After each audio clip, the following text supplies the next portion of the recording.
Hello students, welcome back. This is Manish Pawar and you are watching CBL। तो चलिए start करते हैं आगे। क्वेश्चन 2 क्या कहता है? ये क्वेश्चन ठीक है, एज कंपेयर टू क्वेश्चन 1 थोड़ा सा इसका लेवल बढ़ गया। अभी और भी आगे क्वेश्चंस आएंगे जिनके लेवल जो है इंक्रीज होंगे। Example 2, let us read the question first. An electrician has to repair an electric fault on a pole of height 5 meter. एक इलेक्ट्रिशियन है, उन्हें जो है इलेक्ट्रिक पोल के ऊपर कोई फॉल्ट है वो ठीक करना है और पोल की हाइट गिवन है 5 मीटर। यहां पर ये डायग्राम हमें ऑलरेडी गिवन था, इसलिए हमने ये उठा लिया। ठीक है, आपके एनसीईआरटी में दिया हुआ है। ये कह रहे हैं ये आपका पूरा पोल है A से D तक, और यहां से ये जो पूरी हाइट है ये लिखा हुआ है यहाँ पे, ये रहा 5 मीटर। तो ये आपको ऑलरेडी गिवन है height of the pole. Done. Now she needs to reach, अब जो इलेक्ट्रिशियन है, इलेक्ट्रिशियन मैडम जो है, उन्हें पहुंचना है a point 1.3 metre below the top of the pole. Break करे सेंटेंसेस को, अपने सेंटेंस को ब्रेक कर करके पढ़ें। जल्दबाजी किस चीज की है? इनिशियली जब बातों को समझ रहे हैं तो ध्यान से समझें, बाद में जल्दबाजी कर लेना जब प्रैक्टिस हो चुकी होगी, जब सब कुछ समझ चुके होंगे। She needs to reach a point 1.3 metre below the top of the pole. पोल के टॉप से 1.3 मीटर एक पॉइंट है, वहां पर फॉल्ट है।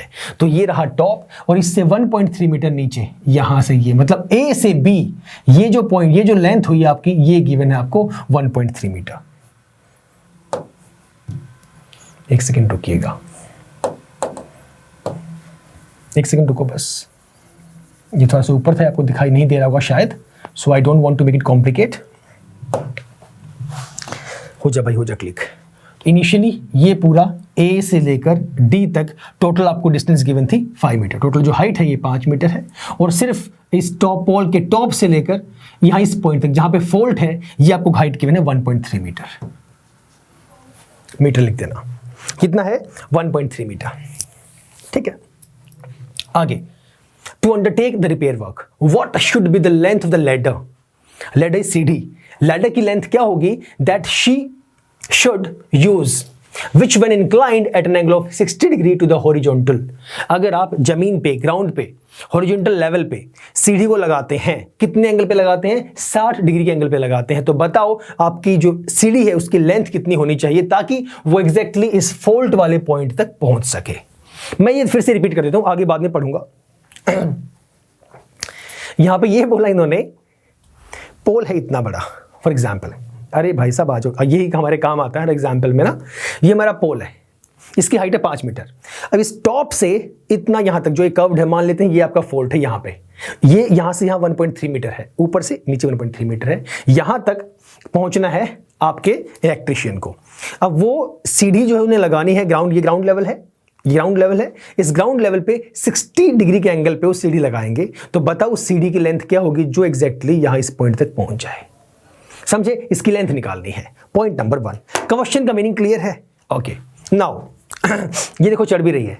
ये रहा पॉइंट C, ऐसे ले लिया, पॉइंट तो नेमिंग कर दी। ये एंगल 60, तो ये चढ़ेंगे तो ये B से C तक की लेंथ मुझे निकालनी है। Question number 1। उसके बाद also how far from the foot of the pole, how far from the foot of the pole, pole के फुट से कितनी दूर वो सीढ़ी को रखेगी। Foot of the pole should she place the foot of the ladder. Ladder का जो फुट है वो आपके टावर जो पोल के फुट से कितनी दूर होगा। सिंपल सा क्वेश्चन, ये 2 क्वेश्चंस हैं। क्वेश्चन क्लियर है यहां तक? अब सॉल्व करते हैं। अब इसे कर दो रब और इसे कर दो छोटा। अब हम अपनी कहानी के पास चलते हैं। आ जाओ भाई, थोड़ा सा इसे छोटा कर दो, वैल्यूज लिखनी पड़ेंगी हमें। चलिए थोड़ा सा क्वेश्चन को सॉल्व करने से पहले जैसे जैसे मैंने क्वेश्चन पढ़ा एक बात तो समझ में आ गई। वो इनके अलावा जो भी लिख रहा हूं इसके अलावा है वो बात। ये आपका था 5 मीटर, और यहां से यहां, मतलब यहां से मैं वैसे डिनोट कर रहा हूं, यहां से यहां तक की बात हो रही है। ठीक है, ये लेंथ इसके इक्वल ले ली, वो आपकी थी 1.3 मीटर। एक बात तो समझ में आती है, जो डिस्टेंस B से D तक बची, मतलब जिस पॉइंट पे फॉल्ट है, इस पॉइंट से D तक, ये जो आपकी लेंथ है ये बची आपके पास 3.7 मीटर। कैसे बची? टोटल कितना था 5 में से 1.3 चला गया, कितना बच गया 3.7 मीटर।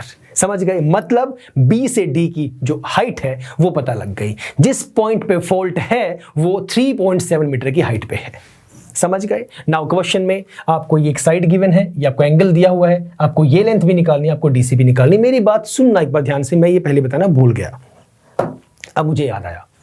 वो ये हमेशा ही आपको एंगल तो दिया ही होगा। क्वेश्चंस थोड़े से डिफिकल्ट लेवल के, मतलब हायर लेवल के भी और भी आगे आएंगे, बट आपको एक लेंथ गिवन होगी, एंगल गिवन होगा और एक लेंथ आपको गिवन होगी। उसके बिहाफ पे आप बाकी सारे पॉइंट्स निकाल सकते हैं। ओके? अब कुछ स्टूडेंट्स के मन में शायद ये पॉइंट आ रहा हो कि sir can't we use Pythagoras? श्रीमान, पाइथागोरस निकालने के लिए, पाइथागोरस लगाने के लिए कम से कम 2 वैल्यूज पता होनी चाहिए, चाहे BP, HB, PH, कोई भी 2 पता होनी चाहिए, तभी आप तीसरे निकाल पाएंगे। राइट? यहां पर आपको एक एंगल पता है और आपको एक साइड पता है, बाकी 2 साइड आप फटाक से निकाल देंगे। क्या पिछले क्वेश्चन के अंदर, इस क्वेश्चन के अंदर जब आपने ये निकाल दी थी अपनी, क्या गया AB, जब आपने ये निकाल दिया था 15√3, अब आप लगा सकते हैं, अब लगा दो पाइथागोरस, अब आप AC भी निकाल सकते हैं और आप AC जो अपना है उस पॉइंट से भी निकाल सकते हैं using the same trigonometric application. One more thing, अगर आपको ये निकालना ही ना होता, सुनना मेरी बात, आपको ये निकालना ही ना होता, क्वेश्चन में सिर्फ ये निकालने के लिए बोलता, A भी नहीं पूछ रहा है, वो ये पूछ रहा है what is the distance between the point A and C। AC की डिस्टेंस निकालनी है, कहानी वही है अभी। यहां तो आपका या तो P/B यूज होगा या B/P यूज होगा, लेकिन इस वाले केस में या तो H/B यूज होगा या B/H यूज होगा। समझे? अब B/H क्या होता है पता होना चाहिए, बेसिक चैप्टर 8। H/B क्या होता है पता होना चाहिए। समझ रहे हैं? B/H करो, H/B करो, आंसर सेम आएगा दोनों केसेस में AC लेंथ का। सेम AB के लिए P/B करो या B/P करो, आंसर सेम आएगा। ये पॉइंट हल्का सा मेरे माइंड से स्किप हो गया था, अब मेरे माइंड में आया। कौन से वाला? मेनली आगे चल भाई, आगे चल, ये वाला कि एक लेंथ आपके पास होनी ही चाहिए। समझे? आइए फिर, नाउ इच्छा है आपकी चाहे आप BC पहले निकालो या DC पहले निकालो, कोई दिक्कत वाली बात नहीं है, बट हम कोशिश ये करते हैं, जैसे एग्जामिनर हमसे पूछ रहे हैं, उन्होंने पहले हमें बोला कि बताइए what should be the length of the ladder, आपको लैडर की लेंथ निकालनी है, तो उसके अकॉर्डिंग ही हम लोग कर लेते हैं। ये सारा आपको बताना पड़ेगा कि टोटल लेंथ और total height of the pole is 5 metre. आप ये थ्योरेटिकल लिखेंगे, height of the pole, fault on the pole is at 1.3 meter from the top. Now the height of the distance from the foot to the fault, या simple बोल दो fault is at a height of 3.7 meter। Minus करके दिखाना पड़ेगा। Okay, आ जाओ। AD ये आपको given है, थ्योरी लिख लेना। AD क्या है, पॉइंट फॉल्ट कहां पे है, वो थ्योरी लिखना मिस नहीं करना। सब लोग, मोस्टली स्टूडेंट्स नहीं लिखेंगे, आप लिखेंगे, ठीक है? सब्जेक्टिव में आपको थ्योरी लिखनी है। मैं लिख रहा हूं सीधा, AD जो है that is equal to 5 metre, perfect. और AB है that is 1.3 metre, AB is equal to 1.3 metre. और जो आपको BD निकालना है, BD कैसे निकालेंगे? BD के लिए आप मेंशन करेंगे AD माइनस AB। AD कितना है 5 माइनस AB कितना है 1.3, तो ये वैल्यू आपके पास आ गई 3.7 मीटर। ये आपके पास BD निकल के सामने आ गया। यहां तक बताओ, कोई परेशानी, कोई दिक्कत है तो बोलो, फिर चलते हैं आगे। चले, सुनो, पहले बताओ लगाएंगे क्या। अगर मैं चाहूं तो यहां पे आपका P/B यूज कर सकता हूं, लेकिन मैं नहीं करूंगा। क्यों नहीं करूंगा? क्योंकि मुझे पहले लेडर की निकालनी है। एज पर क्वेश्चन पहले लेडर की निकालने के लिए कहा गया है, लेकिन अगर पहले ये बोला होता कि DC ऐसे कोई दिक्कत नहीं है ऐसा कि भैया आपको पहले वही निकालनी, बट हाँ एज पर क्वेश्चन चलना चाहिए, तो अच्छा रहता है कि पहले जो फर्स्ट पार्ट में पूछा है पहले फर्स्ट पार्ट को सॉल्व करें, फिर सेकंड पार्ट को सॉल्व करें। लेकिन वो गलत नहीं होगा अगर आप पहले सेकंड पार्ट को सॉल्व कर दें तो। कुछ इसमें ऐसा रूल नहीं होता है कि आपने फर्स्ट क्यों नहीं किया पहले, ऐसा कुछ नहीं है, राइट? तो आप ये भी कर सकते हैं कि आपको परपेंडिकुलर तो पता है, मतलब आप ट्रायंगल ये लेके चलेंगे, ये आप समझ रहे हैं मेरा पॉइंट। आपको ट्रायंगल ये लेके चलनी है, BDC ये ट्रायंगल रहेगी आपकी, और ये आपका 90 का है, ये तो बाय डिफॉल्ट पता ही है हमें। तो आपको परपेंडिकुलर ऑलरेडी पता है, बेस आपको निकालना है, तो P/B यूज कर दो ना। P/B के अकॉर्डिंग 1060 पुट कर दो, कहानी खत्म हो जाएगी। उसके बाद आपका हाइपोटेनस निकल जाएगा। अब हाइपोटेनस अगर निकालना है पहले तो आप साइन यूज कर दो। क्यों? आपको H है, ये आपका P है, तो P/H यूज कर दो। P/H is what? Sine. Right. तो it is up to you कि हमें कौन सा पहले निकालना है, क्या हमें यूज करना है। तो मुझे यूज करना है अपना साइन, तो यूज करते हैं साइन। आओ करते हैं स्टार्ट। चलो भाई, इन ट्रायंगल BDC मेंशन करेंगे, लिखेंगे इन ट्रायंगल BDC। ये मैंने क्यों लिखा BDC, ट्रायंगल उसी की बात चल रही है, आपको निकालना है BC, तो मैं लिख देता हूं P/H, BD by BC, BD by BC, that is what, that will be equal to sin P/H, ये परपेंडिकुलर है, वो हाइपोटेन्यूज है, P/H साइन थीटा होता है। थीटा कितना है 60 है, तो मैंने यहाँ पे पुट कर दिया साइन 60 डिग्री। यहां तक कोई परेशानी हो तो बोलो। ये कितना होता है √3/2, पुट करो। BD है 3.7 अपॉन BC तो आपको निकालनी है, this is equal to sine 60 is your √3/2। Cross multiply कर दो सर, एक्सक्यूज मी, यहां से यहां, यहां से यहां, ये आ गया BC √3 is equal to 2 multiply by 3.7। BC की वैल्यू आपके पास आ गई 74, मतलब 7.4 अपॉन आपका √3। यहां तक बोलो कोई परेशानी है, कोई दिक्कत है तो मुझे बताओ, फिर चलते हैं आगे। जल्दी देखो फटाफट, फिर चलते हैं। अब पता है कुछ स्टूडेंट्स यहां पे लाके छोड़ देंगे, ये हमारा आंसर आ गया। इसे हम ऐसे रूट में नहीं छोड़ सकते। अरे ऐसे कैसे छोड़ नहीं सकते, अभी आपने लास्ट क्वेश्चन में तो बताया, अभी तो आपने क्वेश्चन किया है, अभी तो सर आपने बताया था कि ये देखो यहाँ पे आपने कहा था कि अगर रूट में वैल्यू आती है तो आप उसे छोड़ सकते हैं, ये रही वैल्यू 15√3, आपने छोड़ने को कहा था। अगर सब्जेक्टिव हो तो छोड़ सकते हैं, परेशानी नहीं है। और अब आप इस क्वेश्चन में ये बोल रहे हैं कि आप रूट में छोड़ नहीं सकते। अरे मेरे भाई, आपने चेक तो सही कर लिया, लेकिन ध्यान से देखें वहां पे जो रूट वाली वैल्यू वो मल्टीप्लाई में है, दैट इज इन न्यूमरेटर। यहां पे जो रूट वाली वैल्यू है that is in denominator. Denominator में रूट वाली वैल्यू को आप नहीं छोड़ेंगे, आप उसे रेशनलाइज करेंगे। समझ गए? इस बात को फिट कर लो ब्रेन में, ये बात आपको अपने दिमाग में बिठा लेनी है, सेट कर लो इस चीज को। डिनोमिनेटर में रूट वाली वैल्यू नहीं छोड़ेंगे, आप उसे रेशनलाइज करेंगे। इतना छोड़ देंगे तो मार्क्स कट होंगे 100%, 100% आपके मार्क्स कट होंगे ही होंगे। हाँ, कोई टीचर बड़े दयावान हुए, बड़े काइंड हुए, बहुत अच्छे हुए, तो वो कट करेंगे ही करेंगे। अब नहीं कट नहीं करेंगे, मेरे जैसा तो पक्का नंबर काटेगा वहां से। देख लो अब इसकी जो चांसेस हैं, प्रोबेबिलिटी बहुत कम है कि वो दयावान होने वाले, कि चल कोई बात नहीं बच्चा है चल छोड़ देते हैं, ऐसा नहीं होने वाला। ओके, एक्सेप्शन है ये। करो फिर रेशनलाइज, इंटू √3 अपॉन √3। अगले स्टेप के अंदर करेंगे, इसे ऊपर कर दो, तो this will be BC will be equal to 7.4 upon √3 multiply by √3 upon आपका √3। ये बन गया आपका 7.4 √3 और नीचे आपका हो गया √3 इंटू √3, ये आपका आ गया 3। √3 इंटू √3 √9, √9 का मतलब आपका 3, एक ही बात है। समझे? हाँ सर समझ गए। अब इन्होंने ना वैल्यू पक्का दी होगी आपको रूट वाली, ये देखो लिखा हुआ है √3 लेके चलना है 1.73। ऐसे क्वेश्चंस में मोस्टली वैल्यू गिवन होती है। इन केस नहीं गिवन तो पुट कर दो 1.732 या 1.73। ओके, वैसे मोस्टली गिवन होगी 1.73 पुट कर दो यहां पे।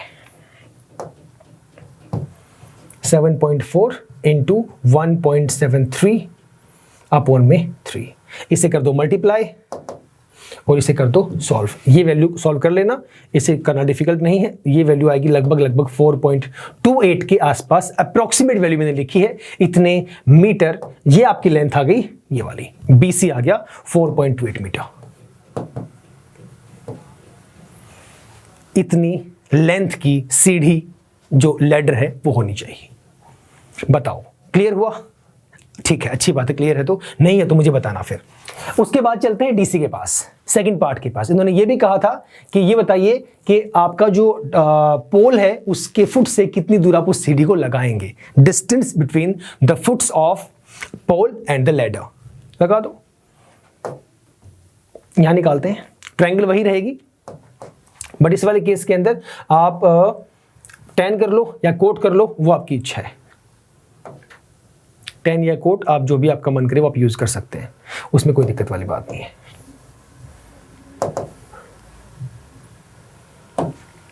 करो DC अपॉन DB कोट से कर लो, DC upon DB that is equal to cot 60 degree. DC क्या है? बेस। DB क्या है? परपेंडिकुलर। B बाई P क्या होता है? कोट। तो कोट 60 क्यों लिया? एंगल हमें 60 गिवन है। वैल्यूज पुट करें। DC मुझे निकालना है, DC as it is upon DB, मतलब BD बोल दो, DB बोल दो, एक ही बात है। ये आपका 3.7 है और कोट 60 कितना होता है? 1/√3। पुट कर दो फिर 1/√3। करो solve, cross multiply. DC √3 is equal to 3.7। मेरी बात सुनना एक बार, आपको 3.7 यहां डिवाइड में सीधा वहां ले जाओ, मल्टीप्लाई कर दो, बात एक ही है।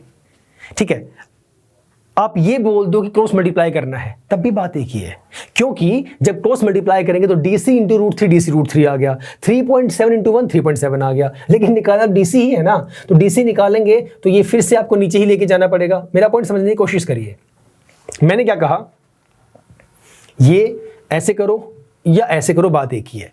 यहां पे आपने क्रॉस मल्टीप्लाई कर दिया, DC इंटू √3 DC √3, 3.7 इंटू 1 3.7, बात एक ही है।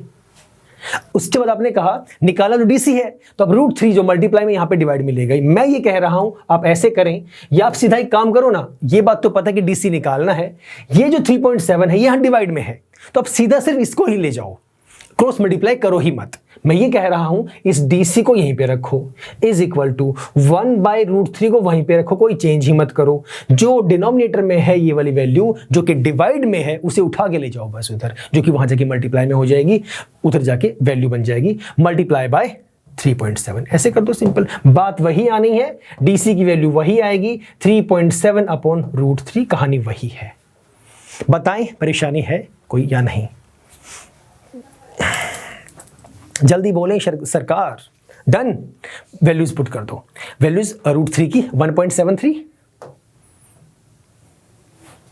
तो DC will be equal to 1, यहां थोड़ी ना करनी है, 3.7 अपॉन 1.73। ये अपना करते रहना, ये वैल्यू लगभग आ जाएगी आपकी 2.4114 के आसपास, 2.14 मीटर, इसके आसपास ये आंसर आपका आएगा। बोलें कोई परेशानी, कोई भी दिक्कत इतनी सी भी कि यहां से क्वेश्चन समझ में नहीं आया? फटाफट से 30 सेकंड के अंदर एक बार देख लो क्या क्वेश्चन था। पोल गिवन था, पोल पे कोई फॉल्ट है, इलेक्ट्रिशियन को ऊपर जाना है और उस फॉल्ट को ठीक करना है, और जो फॉल्ट है वो टॉप से 1.3 मीटर नीचे है। हमने वो फॉल्ट की हाइट निकाल दी कि नीचे फुट से जहां पे वो फॉल्ट है उसकी हाइट कितनी है, दैट इज 3.7 मीटर। हमें निकालना था ये लैडर की हाइट कितनी है, लैडर की लेंथ कितनी है, और जो है DC जो दोनों के फुट में डिस्टेंस है वो कितना है। पहले आपने यहां पे यूज कर दिया साइन, 4.28 आ गया, फिर आपने यूज कर दिया कोट, वैल्यू आ गई। आप पहले वाले कॉन्सेप्ट में P/H की बजाय H/P भी यूज कर सकते थे। फर्स्ट क्वेश्चन में मैंने ये वेरीफाई किया है, आप भी ट्राई कर सकते हैं। उसके बाद आपने B/P किया, आप P/B भी कर सकते हैं, आंसर सेम आएगा। दोनों केसेस में कुछ भी गलत नहीं होगा। कोई कंफ्यूजन है तो बताएं, चलते हैं फिर आगे। ठीक है सर, आगे चलो। अब पता है एक स्टूडेंट ऐसा है, और भी हो सकते हैं ऐसे ही हाइपोथेटिकली बात कर रहा हूं। एक स्टूडेंट ऐसा है जो पीछे बैठा हुआ है, उसने अपना हैंड रेज किया। वो कहता सर आपने जब यहां पे हमें समझाया इस वाले कॉन्सेप्ट में, तो आपने कहा कि आप रेशनलाइज करें, आप सीधा यहां पे नहीं छोड़ सकते, आंसर को इतना नहीं छोड़ना है, आपको रेशनलाइज करना है। आपने रेशनलाइज करके दिखाया, √3 ऊपर आ गया, √3 नीचे आ गया, वैल्यूज पुट की, 4.28 आंसर आ गया। उसका क्वेश्चन, उसके दो क्वेश्चन हैं। पहला क्वेश्चन तो उसका ये है कि क्या मैं सीधा यहां पे √3 की वैल्यू पुट नहीं कर सकता था? आप बिल्कुल पुट कर सकते हैं, सरासर गलत नहीं है, सरासर सही है, बिल्कुल सही है ये चीज, इसमें कोई भी कमी नहीं है। आप सीधा √3 की वैल्यू यहां पुट करें 1.73, तब भी आपका आंसर 4.28 ही आएगा। क्लियर? अब उस बच्चे का दूसरा क्वेश्चन ये है कि आपने यहां पर वैल्यू क्यों नहीं पुट, यहां पे रेशनलाइज क्यों नहीं किया? मैंने इसीलिए नहीं किया, मैं दो चीजें एक ही क्वेश्चन में आपको समझाना चाहता था। Getting my point? और ये तो स्टूडेंट ने पूछ लिया तो समझ में आ गया, अगर नहीं पूछा होता तो शायद किसी के माइंड में हो सकता है ये बात ना भी आती। अगर आप सबके माइंड में ये बात आई है, बहुत अच्छी बात है। मैंने इसमें दो चीजें की और दोनों अलग अलग तरीके से की। एक ही क्वेश्चन में दो चीजें आप लोगों को समझाई। पहला पॉइंट ये कि अगर नीचे रूट में वैल्यू, अगर ये √3 + 1 होता तो भी आप रैशनलाइज करते, आप √3 की वैल्यू पुट भी कर देते। Getting my point? तो पहला तरीका तो ये है, इसे रैशनलाइज करें, उससे थोड़ा सा आसान हो जाता है, क्योंकि अगर मैं 7.4 को डिवाइड करूंगा 1.73 से, थोड़ा सा डिफिकल्ट हो जाता है। Getting my point? Always multiplication is easier as compare to division. ऐसा होता है, वो अलग बात है, डिवीजन में टेंस की टर्म में 10, 20, 30 ऐसे है तो थोड़ा आसान है।